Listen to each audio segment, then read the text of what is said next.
নমস্কার বন্ধুরা, কেমন আছো তোমরা সবাই? আশা করি অনেক ভালো আছো। আমার নতুন আরেকটি ভিডিওতে তোমাদের সবাইকে জানাই অনেক ভালোবাসা আর অনেক স্বাগত।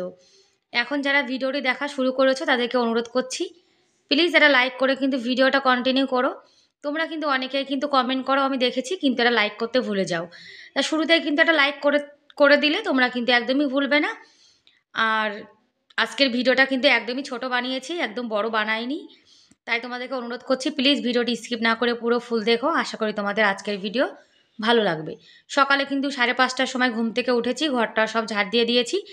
আর বর্ষার সময় তো জামা কাপড়গুলো কিন্তু এখানে পাখার নিচে রেখে দিয়েছি। আর ঘরও ঝাড় দেওয়া হয়ে গেছে। এখন কিন্তু আমি ফ্রেশ হয়ে স্নান করে চলে আসব। আর রোজ সকালে আমি যে কাজটা করে থাকি এখনও কিন্তু সেই কাজই করব। ওই যে শিবজির মাথায় জল ঢালা, সূর্য দেবতাকে জল অর্পণ করা। আর এখনও কিন্তু বাইরে ভালোই বৃষ্টি হচ্ছে ঝিরিঝিরি। শ্রাবণ মাসের শেষে কিন্তু এখন যে তাই বর্ষাকাল শুরু হয়েছে। আর বর্ষাকাল হোক আর গরম হোক যাই হোক, আমাদের মহিলাদের কিন্তু কাজের কোনো ছুটি নেই। আমাদের কিন্তু কাজ করতেই হবে। সবাই কিন্তু ছুটি পায়, কিন্তু আমাদের কোনো ছুটি নেই। আমরা যতদিন বাঁচবো আমাদের কিন্তু কাজ করেই যেতে হবে। আর সকালে কিন্তু একটা ভালো রুটিন বানিয়ে নিলে তাহলে কিন্তু আমাদের সারা দিনটা খুবই ভালো যায়। সকালে কিন্তু ঠাকুর প্রণাম করে দিনের শুরুটা করা উচিত। আর এখন খালি পেটে একটু জল খাবো। একদম মানে গরম জল তো খেতে পারি না, হালকা একটু যাকে বলে উষ্ণ গরম।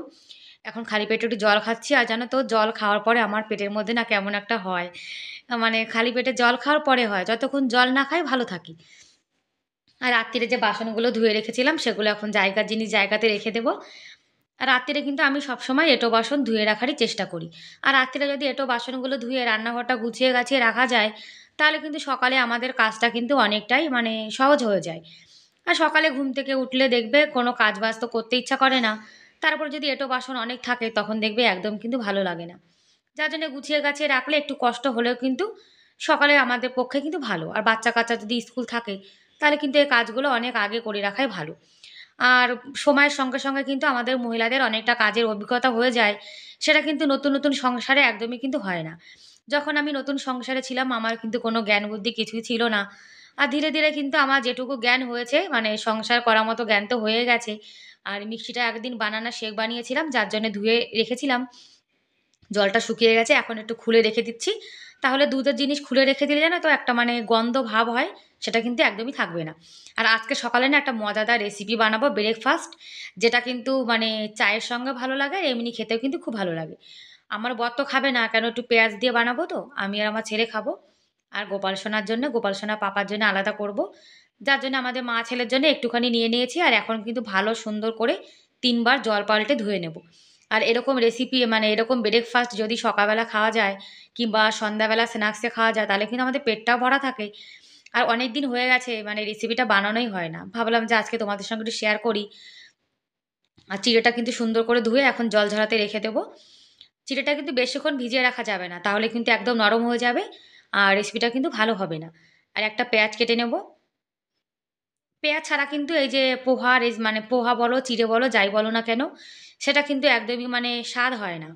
তাই একটু মানে পেঁয়াজ দিয়ে দিচ্ছি। আর পেঁয়াজ পেঁয়াজ দেওয়া জিনিস আবার আমার বর খেতে চায় না, যার জন্য আমরা মা ছেলে খাবো। আর বন্ধুরা, আজকের ভিডিওটা কেমন লাগলো তোমরা কিন্তু কমেন্ট করে অবশ্যই জানিও। আর আজকের ভিডিওর কোনো অংশ যদি ভালো লেগে থাকে তাহলে প্লিজ একটা লাইক করে দিও। আর আমার চ্যানেলে তোমরা আজকে যারা নতুন ভিডিওটি দেখছো তোমরা চাইলে আমার চ্যানেলটিকে সাবস্ক্রাইব করে আমার এই ছোট্ট পরিবারের পাশে থেকে যেতে পারো। আর এই কাজটি যারা অলরেডি করে দিয়েছো তাদেরকে অসংখ্য ধন্যবাদ। আর তোমরা যারা আমার ভিডিও দেখো আর সুন্দর সুন্দর কমেন্ট করো, তোমাদেরকে কিন্তু আমার ভিডিও দেখার জন্য আর কমেন্ট করার জন্য অনেক অনেক ধন্যবাদ। যে যে প্রিয় প্রিয় দিদিভাইরা আমার ভিডিও প্রতিদিন দেখে, আমি কিন্তু সব দিদিভাইয়ের ভিডিওই দেখি। মানে যে দিদিভাই দেখো ভালোবেসে আমার ভিডিও দেখে তাহলে তো আমারও কর্তব্য, তাই না, তাদের ভিডিও দেখার। আমি কিন্তু সবারই ভিডিও দেখার চেষ্টা করি। আর আমি কিন্তু দেখি। আর ধনেপাতাটাও কুচিয়ে নিয়েছি আর একটা কাঁচা লঙ্কা দিয়েছি। আর কাঁচা লঙ্কা জানো তো এখন অনেক ঝাল, একটা লঙ্কা দিলেই কিন্তু আর দেওয়া লাগে না। তারপরে আমার ছেলে খাবে, ও আবার অত ঝাল ভালো খায় না। আর আমিও না বেশি ঝাল খেতে পারি না। তরকারিতে বেশি ঝাল হলে আমি একদম মানে কি বলবো, খেতেই পারি না। কড়াইতে তেল গরম হয়ে গেছে, একটু জিরে ফোড়ন দিয়ে দিয়েছি। আর এখন পেঁয়াজ আর লঙ্কাটাকে সুন্দর করে একটু ভেজে নেব। তোমরা চাইলে কিন্তু এরকম রেসিপি বাড়িতে বানিয়ে খেতে পারো। সকালে আর বিকালের যে খাবার আমাদের হালকা, তার জন্য কিন্তু অনেকটা ভালো। লবণ আর হলুদ দেবো, হলুদটা কিন্তু একটু কমই দিচ্ছি। কেননা হলুদ বেশি দিলে দেখবে মানে চিড়েটা কিন্তু একদম লাল লাল মতো হয়ে যাবে। আর চিড়ে বেশি লাল হয়ে গেলে তখন কিন্তু ভালো লাগে না। ধনে পাতাটাও দিয়ে দিয়েছি। এর মধ্যে একটু চীনা বাদাম আর একটু কারি পাত্তা যদি হতো, তাহলে কিন্তু মানে এই পোহা রেসিপিটা আরও সুন্দর টেস্টি হতো। একটু জিরে গুঁড়ো দিয়ে দিয়েছি। আর এভাবে রেসিপি বানালে আমার ছেলে কিন্তু খুবই ভালো খায়। আর একটু ভাজা মসলা সেটা দিয়ে দিলাম। পেঁয়াজ ছাড়া কিন্তু রেসিপিটা ভালো লাগে না তো, যার জন্যে পেঁয়াজ দিয়ে দিয়েছি। আর আমার ছেলে কিন্তু এরকম রেসিপি বানালে খুব কিন্তু মানে কি বলবো? খুশি হয়ে খায়। আর ওর তো বাইরের জিনিস খাওয়া একদমই বারণ। মানে বাইরের যে মানে ফুটপাতে যে খাবারগুলো বেচে কিংবা প্যাকেটের জিনিস, যার জন্য আমি চেষ্টা করছি ওকে একটু বাড়িতে ভালো একটু সুন্দর টেস্টি করে মানে কিছু বানিয়ে দেওয়ার। যাতে ওর বাইরে খাবার খাওয়ার অতটা মানে মন খারাপ না হয়। আর তোমরা তো জানো বাচ্চারা বাইরের জিনিস কেমন ভালো খায়। তারপরে কিন্তু মানে মসলাটা সুন্দর করে একটু ভেজে নিয়েছি, পেঁয়াজটা হালকা লাল, লাল করে। তারপরে চিড়েটা দিয়ে দিয়েছি। এবার কিন্তু ৫ মিনিট একটু সুন্দর করে ভেজে নেব। যাতে মসলাটা পুরো চিড়ের গায়ে লেগে যায়। আর হয়ে গেছে ওদিকে চিড়ে ভাজাটা। আর এদিকে চা বানিয়ে নেব। ২ কাপ চা বানাবো। আজকে আমার বড় বলছে চা খাবে। বলছে, "বাইরে বৃষ্টি হচ্ছে তো একটু চা খাওয়ার মন চাচ্ছে তাহলে বানাও।" তাই সুন্দর করে ২ কাপ চা বানিয়ে নিয়েছি। আর রাজস্থানে কিন্তু অত ভালো কলকাতার মতো শাকসবজি পাওয়া যায় না। তার জন্যে যা একটু মানে ভালো মন চায় সেগুলো একটু বানিয়ে মাঝে, মাঝে খাই। ২ কাপ বানিয়ে নিয়েছি আমাদের দুজনের জন্য। আর চিড়ে ভাজাটা জানো মানে খেতে কিন্তু খুব স্বাদ হয়েছিল, জানো তো? আমার বর কিন্তু খায়নি। আমি আর আমার ছেলে খেয়েছিলাম। তারপরে গোপাল সোনার জন্য রান্না বসিয়ে দিয়েছি। কাঁচকলা আলুর ঝোল করব। আর আমাদের এখানে কিন্তু কলকাতার মতো সবজি পাওয়া যায় না বলেছে। আর আমার বর জানো তো একদম মিথ্যা কথা বলে আমাকে বিয়ে করেছে। বলেছে কি মানে রাজস্থানে কিন্তু কলকাতার মতো পুরো শাকসবজি সবকিছু কিন্তু পাওয়া যায়। তারপরে যখন আমি এখানে এসেছি, এসে দেখি যে কলকাতার মতো যে শাক মানে যেকোনো শাক, কচু শাক বলো, যে শাক বলো সেগুলো কিন্তু একদমই পাওয়া যায় না। আর মাংস তো পাওয়া যায়। মাছটা কিন্তু অত ভালো কলকাতার মতো একদমই পাওয়া যায় না।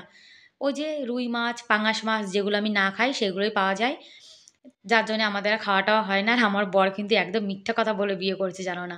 আর কি বলব বলো? এখন তো থাকতেই হবে। আর বাঙালি হয়ে যদি মাছ-মাংস না খাওয়া যায়, আমি কিন্তু বাঙালি হয়ে মাছ-মাংস খাই না। এটাও কিন্তু একটা বড় ব্যাপার কিন্তু। বাঙালির মেয়েরা মাছ-মাংস খায় না এটা কিন্তু একদমই হয় না। আর আমি বলেই কিন্তু এখানে মাছ-মাংস না খেয়ে রয়েছি। অন্য কোনো মেয়ে হলে কিন্তু কখনো পালিয়ে চলে যেত। তোমরা যে দিদিভাইরা আছো, তোমরা বলো তোমরা কি মাছ, মাংস, পেঁয়াজ, রসুন ছাড়া মানে থাকতে পারবে তোমরাই বলো। এদিকে কিন্তু রান্না-বান্না হয়ে গেছে। এখন আমার গোপাল সোনাকে সেবা দিয়ে দেবো। আর কাঁচকলার ঝোল তো, কাঁচকলার ঝোলে দেখবে একটু মানে কালারটা কিন্তু কমই হয়। তাহলে বন্ধুরা আজকের মতো এ পর্যন্তই। দেখা হবে পরের ভিডিওতে। ততক্ষণ অনেক ভালো থেকো, অনেক সুস্থ থেকো। Bye, by.